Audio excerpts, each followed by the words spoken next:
নিরাপত্তা ও দেশের সার্বভৌমত্ব অক্ষুণ্ণ রাখতে পাহাড়ে অস্থায়ী ক্যাম্প স্থাপন করতে চায় সেনাবাহিনী, কিন্তু সে জায়গাটিকে বিহারের সম্পত্তি দাবি করে সেনা ক্যাম্প স্থাপনে বাধা দিচ্ছেন স্থানীয়রা।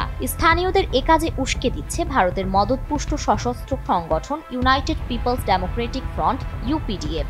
অথচ সরকারি নথি বলছে এটি 1934 সালের কলকাতা গ্যাজেটে ঘোষিত রাষ্ট্রীয় খাস জমি। প্রশাসন ও স্থানীয়রা বলছে ইউপিডিএফ এর এই অবস্থান রাষ্ট্রীয় সার্বভৌমত্বের জন্য হুমকি হয়ে দাঁড়িয়েছে। দৈনিক আমার দেশের এক প্রতিবেদনে জানানো হয়েছে এমন তথ্য।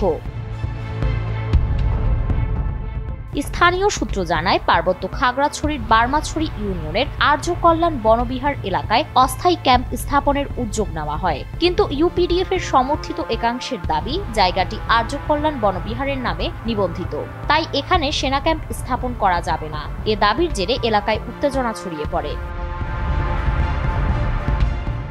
তথ্য বলছে, ব্রিটিশ আমল থেকেই ওই এলাকায় কোনো ব্যক্তি বা ধর্মীয় প্রতিষ্ঠানের নামে মালিকানা অনুমোদন দেওয়া হয়নি। সরকারি দলিলে জমিটি এখনো সংরক্ষিত বনাঞ্চলের অংশ হিসেবেই উল্লেখ রয়েছে, কিন্তু ভারতের মদতপুষ্ট সশস্ত্র গোষ্ঠী ইউপিডিএফ এর উস্কানিতে স্থানীয়রা সেনাবাহিনীর বিরুদ্ধাচরণ করছে।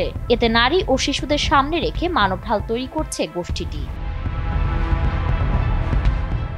ইউপিডিএফ সমর্থিত ভিক্ষু সংঘের নেতারা বলছেন জমিটি স্থায়ীভাবে দখলভুক্ত, তাই সেনা ক্যাম্প স্থাপনে তারা অনুমতি দেবেন না। এরই মধ্যে বিষয়টি আরো জটিল আকার ধারণ করেছে।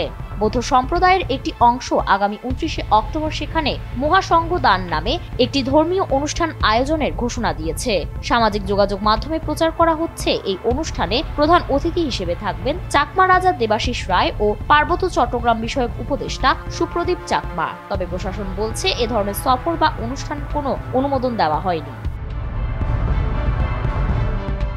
সম্প্রতি ইউপিডিএফ ঘনিষ্ঠ পেজগুলোতে বলা হচ্ছে সরকারও এখন আমাদের সঙ্গে, কিন্তু উপদেষ্টার দপ্তর বলছে এই বিষয়ে তাদের কাছে কোনো তথ্য নেই। একজন সিনিয়র সেনা কর্মকর্তা বলেন, আমাদের হাতে অস্ত্র আছে, কিন্তু সরকারের পক্ষ থেকে কোনো স্পষ্ট নির্দেশনা নেই। ইউপিডিএফ এর মতো সংগঠনগুলো যেভাবে মাঠে আধিপত্য বিস্তার করছে তা সরকারের নীরব অনুমোদন ছাড়া সম্ভব নয়। বিশ্লেষকদের মতে, পার্বত্যাঞ্চলে যখনই সেনা নিয়ন্ত্রণ দুর্বল হয় তখনই ইউপিডিএফ এর মতো সংগঠনগুলো নিজেদের প্রভাব আরো বাড়িয়ে নেয়। বিশ্বজুড়ে এমন নজির অসংখ্য। পূর্ব তিমুরে ইন্দোনেশীয় সেনা নিয়ন্ত্রণ দুর্বল হওয়ার পর স্থানীয় মিলিশিয়ারা স্বাধীনতার ঘোষণা দেয়, পরে দেশটি আন্তর্জাতিক চাপের মুখে আলাদা হয়। তাই পার্বত্যাঞ্চলে সামরিক নিয়ন্ত্রণ দুর্বল হলে তার ফলাফলও হতে পারে ভয়াবহ।